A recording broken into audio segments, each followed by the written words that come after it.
Welcome, everybody. Friday, Two Chaps, Many Cultures, episode 65. That makes it what? 13 weeks, if my math is right? Whoa, whoa, whoa, whoa. Today, we'll talk a little bit about language. And should you learn it? Find out now.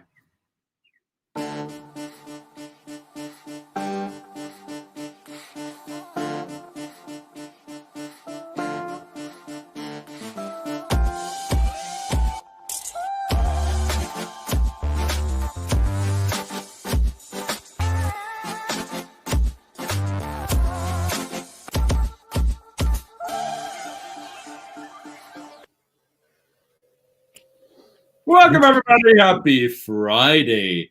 So today's topic on Two Chaps, Many Cultures is, should I learn the language as I go abroad? And I brought with me today an expert on this because he came from abroad and he took it upon himself to learn the language of his host country. Welcome, Brett Parry. I did. It's a very difficult language to master, I must say. I'm constantly misunderstood. I can't speak it properly, but I'm trying. What can I say? Forget about it. You know, does that help?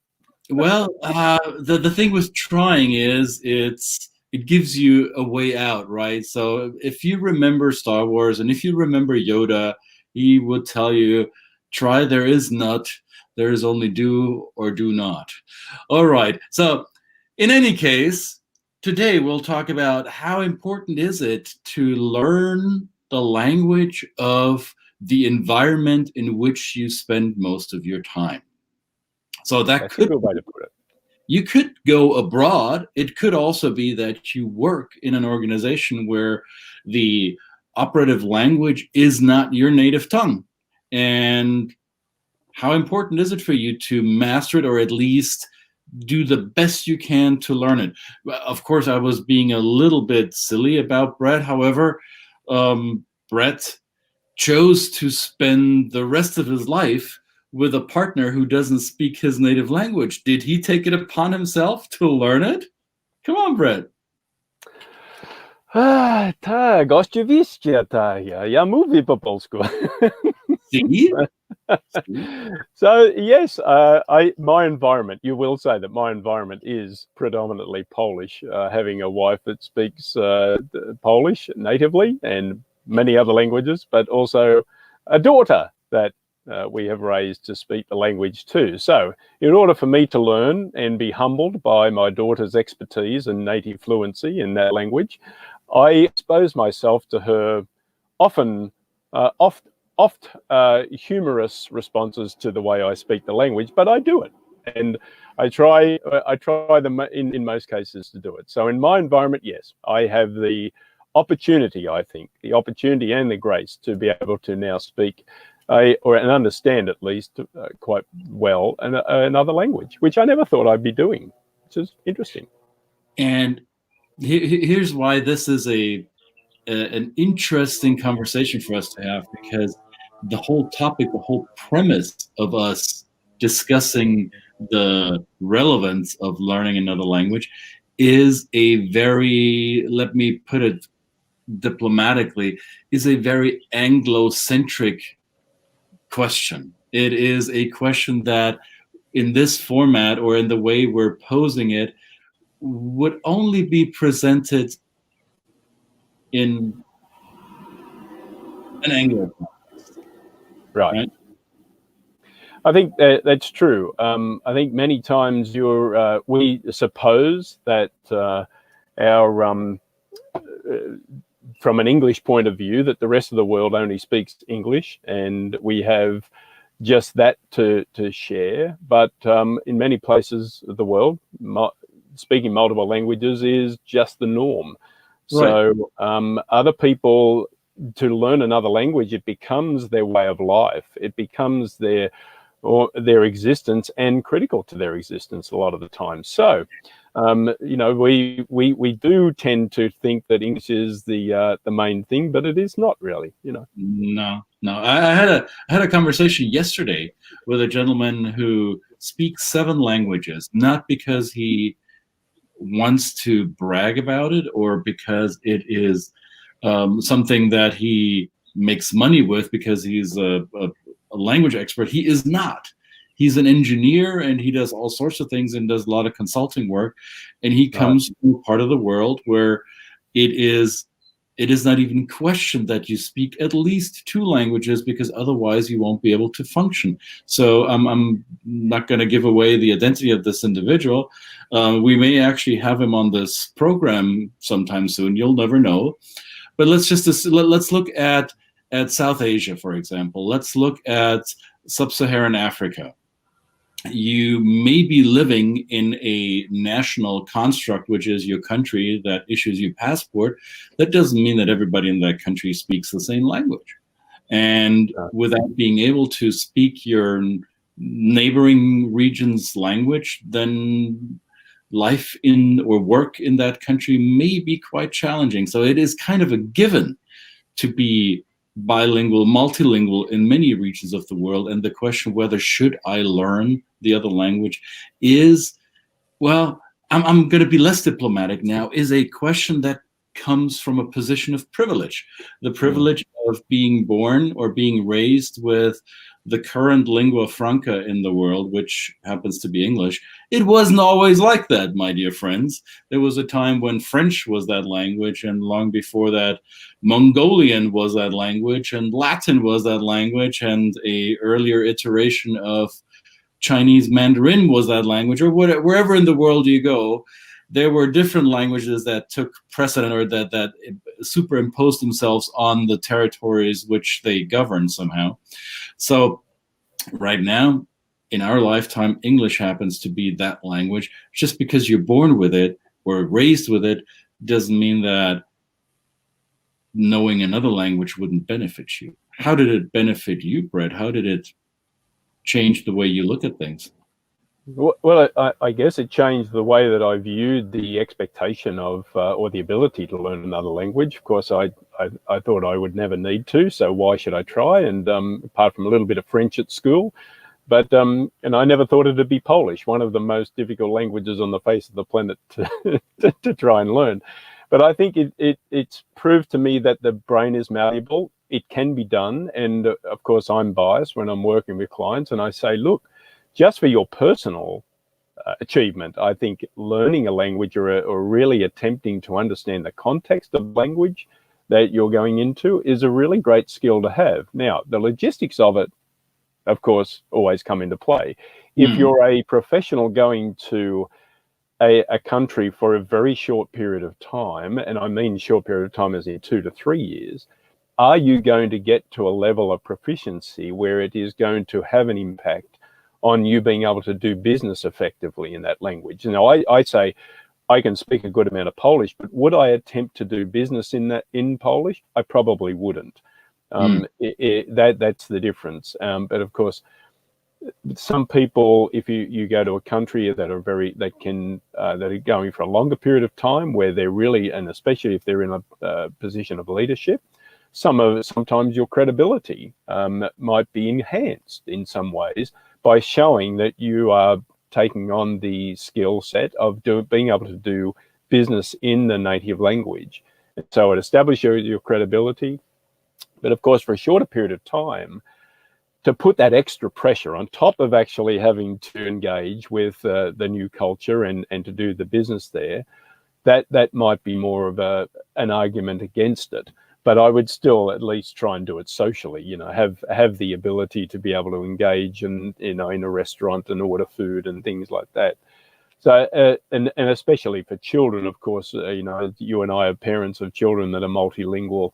I love it. I love watching my daughter be able to switch into, from different languages. So, so I think the logistics of it do play a part. It's always situational.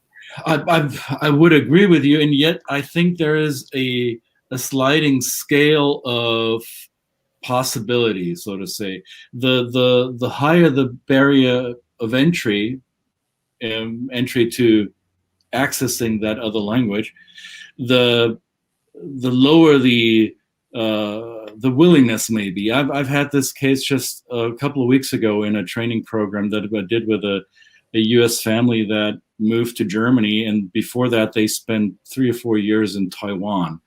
So it wasn't their first rodeo. They already were familiar with the process of getting used to a different set of normal. And yet they told me that they regrettably did not learn Chinese while they were in Taiwan. They did not, or Cantonese, I guess. They did not take it upon themselves. They memorized a few phrases here and there, and the numbers maybe, and a few road signs. However, they would not be able to hold a conversation in Cantonese. With learning German, they have a totally different attitude about that, because it's the same alphabet. It's also a Germanic language. Sure, it will be a challenge, and yet it appears to them as a smaller challenge compared to learning Cantonese with a different script, with being a tonal language. All of this could be inhibitors or additional obstacles. So I think that the bigger the language gap, so to say, sometimes the lower the energy might be for some to say, well, I'm going to be there for 2 or 3 years. How much am I going to be really able to learn? Is that worth my time? And shouldn't I focus my energy and brain power on something else? So that is an argument that you can make. I'm not saying you should make. However, that would explain why some people are a little bit reluctant to embrace the language learning. Yeah, and of course, as we mentioned before, other parts of the world are so used to being able to speak multiple languages, and often English is one of them. So you may be very intentional in wanting to learn the local language, but your host, just by their very grace, are going to maybe make it hard for you, because they're just going to say, look, let's speak English, let's make it comfortable for you. Yeah. So you may have to really be so intentional and be making the argument and pushing against their generosity in already being able to speak English. So that's a challenge too. I've had this conversation many years ago with a dear friend. She is Hawaiian. So she is by passport a U.S. citizen. However, her cultural background is not mainstream mainland U.S. It's Hawaiian Islander. So there is some native influences in her upbringing, and she taught English in Thailand for several years. So she moved to Thailand, and here's a fun fact. So this lady, just from her physical appearance, if you would run into her on the street in Bangkok, you probably wouldn't turn your head, because you would think that's one of the many people who live here. So her outward appearance, you could easily mistake her for being Thai, which she's not. And so she taught English as a second language in Thailand, and quickly learned how difficult the assumptions could become in that interaction, because people look at her and think, oh, you speak Thai as well, and they would just start a conversation in Thai. And obviously that didn't go very far, and she obviously took it upon herself to learn as much Thai as possible during the time she was there. And Thai is also a quite tonal language, and she made many mistakes in trying or attempting to speak it properly. And what she reflected to me was, and I never really thought about it this way until that conversation, because most people think, well, the basics you want to learn in another language is yes and no, and please and thank you, and maybe numbers 1 through 10, so you can at least get the basics. And she said, yeah, that's all nice. I think the most important phrase that you want to learn in any other language is how to say, I'm sorry.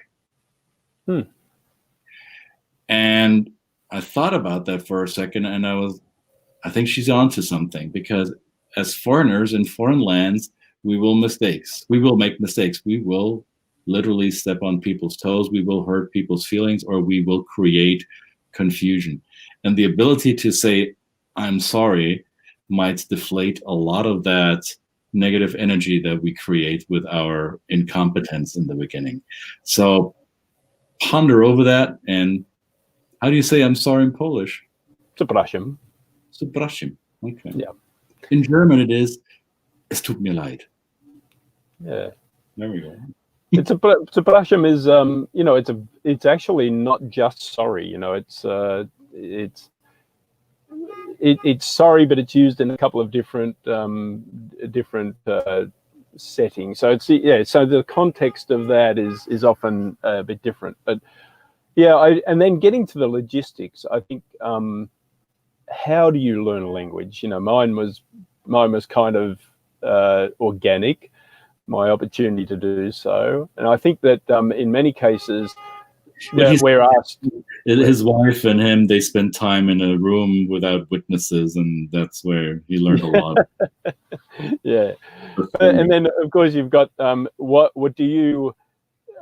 There's oftentimes our clients have said, well, we're starting our training and we're doing one-on-one and that kind of thing. What I've learned a lot from the English teachers, the people that understand how best we learn languages, is that they've said that oftentimes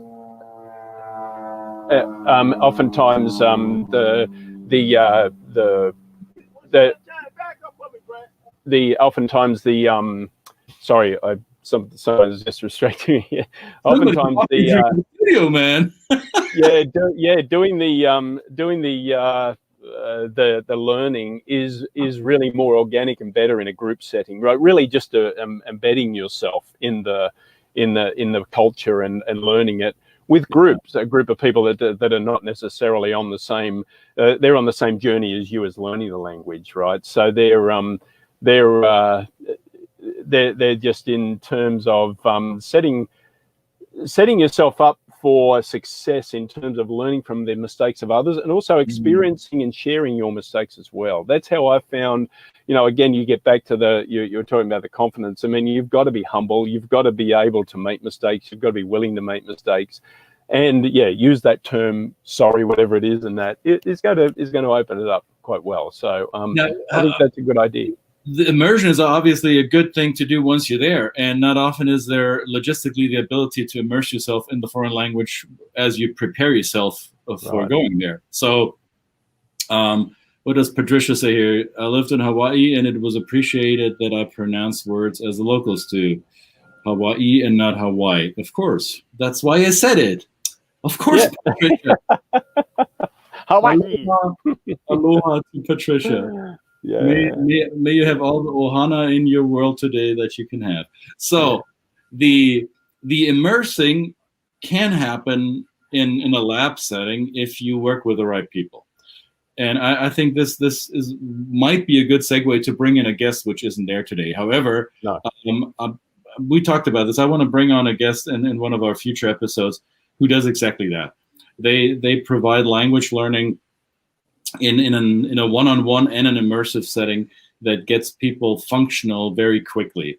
And I think choosing the right partner to do this with, if you're serious about foreign language acquisition, then sure, you can go the Rosetta Stone route. You can go the Duolingo route. You can do whatever app you want to use and be all geeky about it.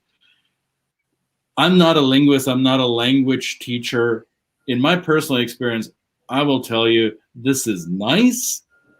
It'll get you this far. If you want to get to a finish line, work with a human being or with human beings, plural.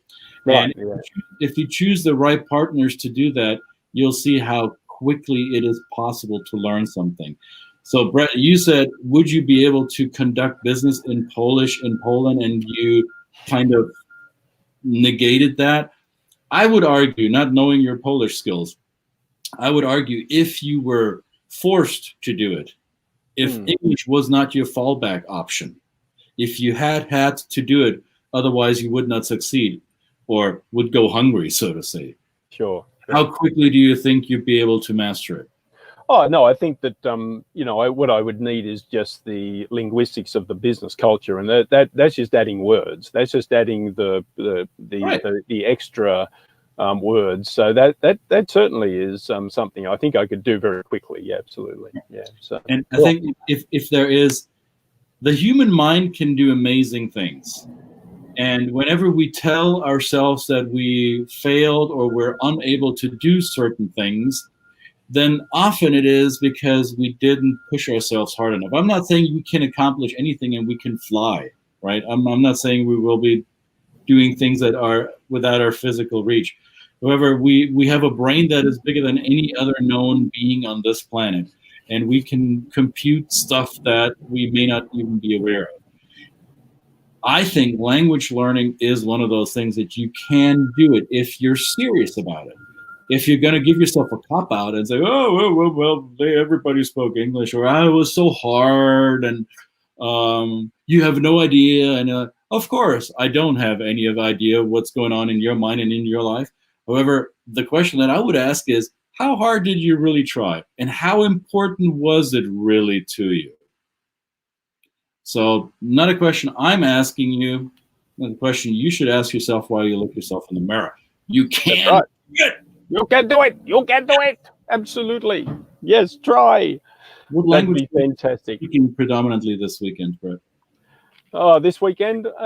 Well, probably English, because, you know, my family are not here at the moment. So, you know, I'm going to stick to my English. But that'll be what I'll be doing this weekend. But yeah. I learned that in addition to the several French-speaking neighbors that I already have, they will add another one. So there's another Belgian moving to my neighborhood. Okay. They still don't speak French. That's going to be an interesting experience. I better learn some. Go at it. I've learned oftentimes the more drinks you have, the better you get at it. And I sound better when I've, you know, maybe had a few beers. That's what you think. I sound better to me. Yeah, that's right. That's what I think. All right, guys. Well, thank you very much again. Another week, 65 episodes. What about it? Hey, fantastic. Love it. Gotta love it. And I wanna honor something here. And Brett and I didn't talk about this, so I'm gonna throw this at him. This man's been out there volunteering all week. He's not in his two chaps tower. This man right now is driving a van for the Chicago Kidney Foundation. So this man's been out and about all week, and he still shows up. Can you believe it? I honor that. You're an amazing mate. You're an amazing chap. Thank you for that. No worries. Well, you have a wonderful weekend, everybody. Enjoy, and don't be strangers. Send us your messages, send us your comments and questions, and thank you so much, everybody, for joining and listening, and we will see you, no doubt, next week. Yeah. Happy weekend. Bye.